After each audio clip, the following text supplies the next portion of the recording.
Malam, malam medisku. Ya, selamat malam Bung Saleh. Muslim, Bang? Muslim. Ya, silakan Bang. Apa yang mau Anda utarakan? Ternyata agama Kristen itu ciptaan iblis dan Yesus di bukit itu seperti Matius 4 ayat 8. Waduh. Ngamuk dia sudah. Kenapa Anda ngamuk begitu, Bang? Ternyata setelah aku baca Alkitab, agama Kristen itu ciptaan iblis dan Yesus waktu dia mana ayatnya? Itu. Ayatnya mana? Ngobrol Matius 4 ayat 8. Coba baca. Siapa di bawah dan iblis membawa Yesus ke bukit itu. Suara Anda pecah nih. Oh, jauhin. Dekat, jelas. Jelas, please. Oke, silakan coba baca ayatnya. Jelas. Dan iblis membawanya pula ke bukit itu. Untuk apa? Untuk menciptakan agama Kristen. Ayatnya, Bang, dibaca. Betul, Matius 4 ayat 8. Nggak ada di situ. Dan iblis membawanya untuk menciptakan agama Kristen, nggak ada. Saya bacakan ayatnya. Untuk apa dibawanya? Baik. Untuk apa dibawa? Sebentar. Untuk apa? Tenang. Jangan emosi. Tarik nafas. Teruskan. Wah, iya. Tadi siang itu ada yang pesan sama saya. Orang Islam ini dikuasai roh. Nah, rohnya orang Islam itu kayak gitu, roh amarah. Ya, suaramu pecah-pecah. Suaramu saja pecah-pecah loh. Loncat. Ya, loncat penyembah Tuhan beranak. Matius berapa? Matius berapa? 4 ayat 8. Matius 4 ayat 8. Baik. Saya bacakan Matius 4 ayat 8. Baik ya. Dan iblis membawanya pula ke atas gunung yang sangat tinggi dan memperlihatkan kepadanya semua kerajaan dunia dengan kemegahannya. Mana di sini? Dan iblis membawanya ke atas gunung dan menciptakan Kristus mana? Siapa yang dibawa iblis? Yesus di sini. Ngapain dia ke bukit itu? Main catur dia? Mengapa dia ke bukit itu? Enggak ada main catur di sini. Ngapain? Dicobai. Jadi ngapain dia ke bukit itu dengan iblis? Dicobai oleh iblis. Ya. Oh, Tuhan kau dicobai oleh iblis untuk betul. Tetapi untuk apa? Tetapi iblis tidak mampu mencobai iblis. Tetapi iblis tidak mampu mencobai iblis. Ya. Udah kita loncat ayat selanjutnya. Apa kata iblis? Jika engkau Yesus anak Allah, betul? Dan dia berkata kepadanya, semuanya itu akan kuberikan kepadamu jika engkau sujud menyembah aku. Mau Yesus sujud ke iblis? Tidak mau. Kalau Yesus sujud, berarti iblis akan memberikan apapun yang ada, betul? Betul.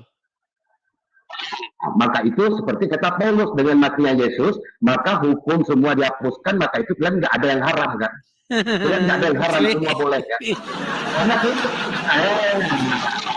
Saya pikir kamu membawa argumen yang bagus, ternyata kayak begini. Oke, sekarang gini aja, Gun. Sekarang gini, Gun. Tenang. Oh ya, silakan. Terguncang. Enggak ada terguncang. Apanya yang terguncang? Silakan. Apa kata iblis? Apa kata iblis? Jika engkau Yesus sujud kepada aku. Gini, sebentar. Gini, Gun. Kamu pakai perangkat apa ini? Karena suara kamu itu pecah, kemudian kalau saya ngomong itu balik ke saya. Eko. Oke. Bentar, aku keluarin bluetoothnya sebentar ya. Sebentar.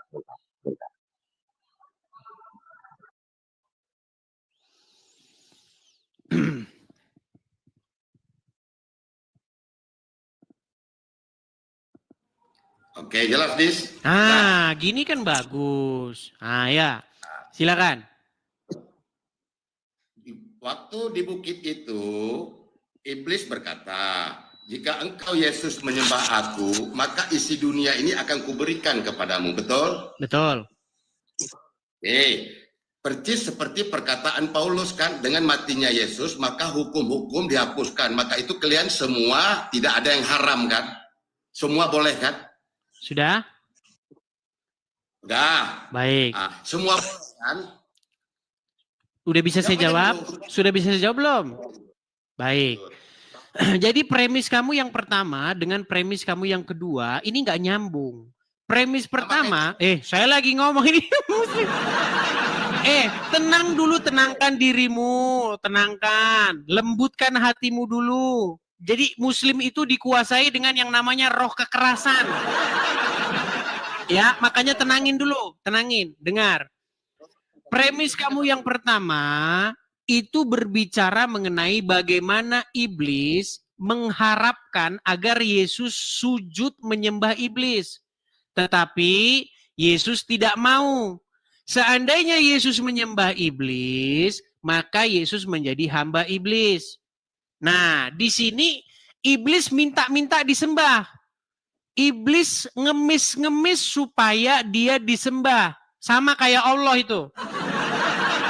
Makanya di dalam sudut pandang saya, iblis ini ya Allah itu yang kalian sembah-sembah itu. Yang ngamuk-ngamuk kalau tenang dulu, saya lagi ngomong. Orang tadi saya ngomong, kamu tenang. Kok nggak nyambung? Oke, benar nggak Allah minta disembah? Matius 4 ayat 8 betul kan, Yesus sama iblis besti kan?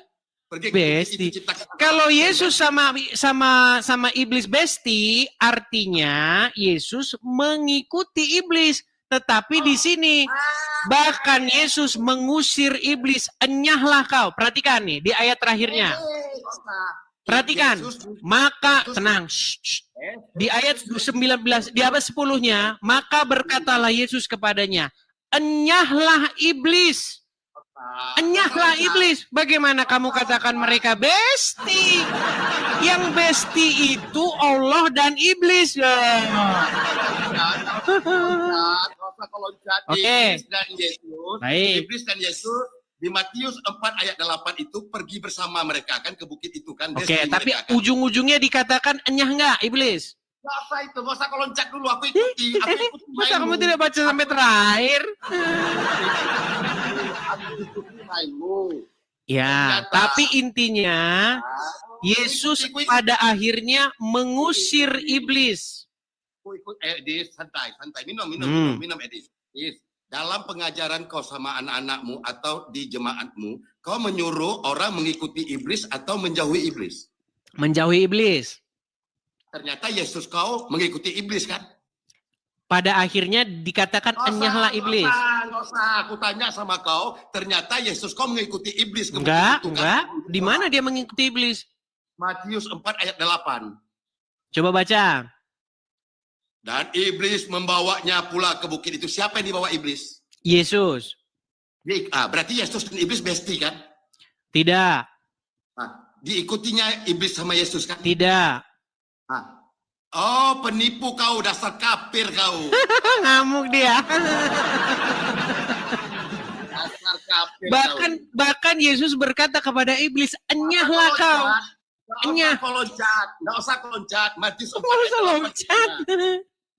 Matius 4 ayat 8 kutanya, kau mengajarkan ke anak kau jangan mengikuti iblis. Ternyata Yesus kau mengikuti iblis. Dasar kafir penyembah Tuhan beranak kau. Marah-marah dia.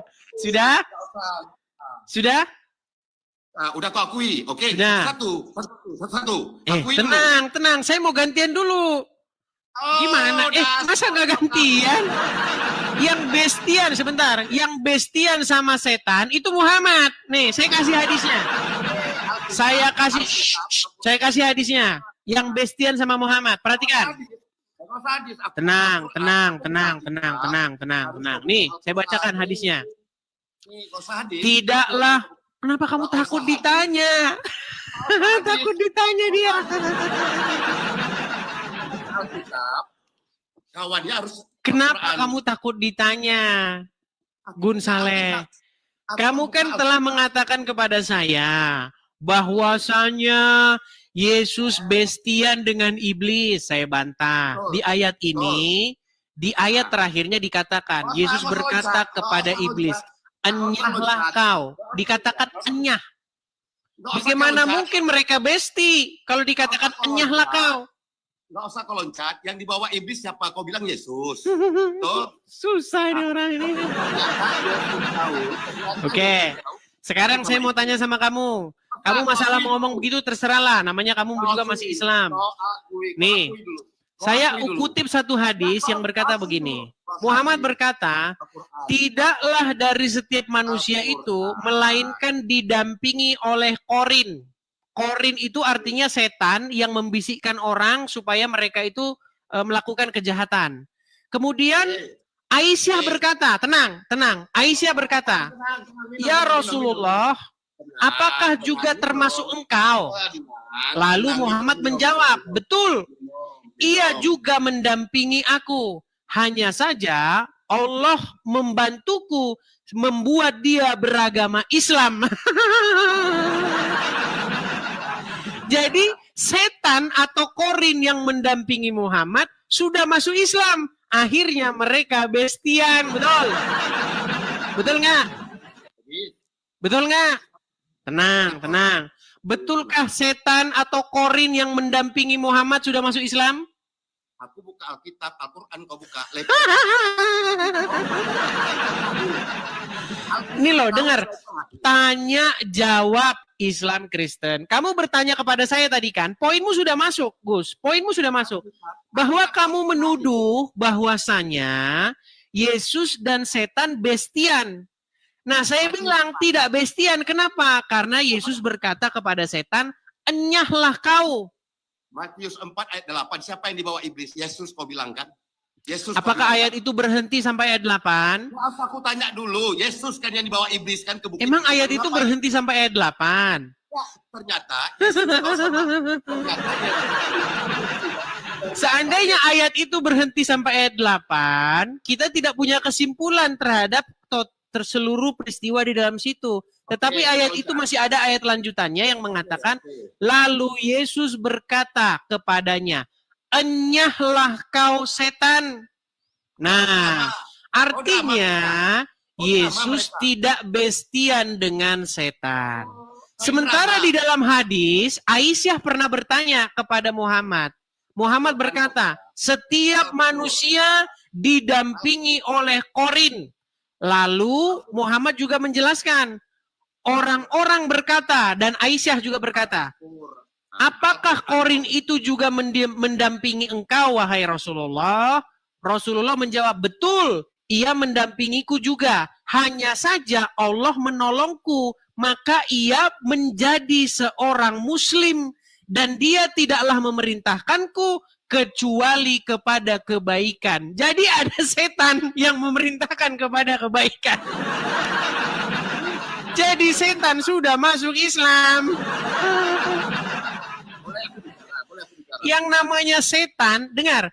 Apa yang dikatakan oleh Tuhan Yesus terhadap setan? Tenang. Setan itu adalah bapak segala dusta, kata Tuhan Yesus. Sementara menurut Muhammad, setan sudah masuk Islam dan dia memerintahkan Muhammad hal-hal yang baik. Makanya apa yang diajarkan Muhammad? Boleh berdusta. Ya terang aja Muhammad mengajarkan boleh berdusta karena ajaran yang didapatkan dari setan. Silakan. Level Alkitab kau selevel Al-Quranku atau hadis? Bahkan Quran dan hadismu itu tidak bisa dibandingkan dengan Bible. Aku buka Alkitab, berarti kau buka Al-Quran sama aku. Oke, jadi kamu nggak percaya hadis ini? Gak usah kau nyinyir, kau nyinyir. Jadi kau tak percaya hadis ini?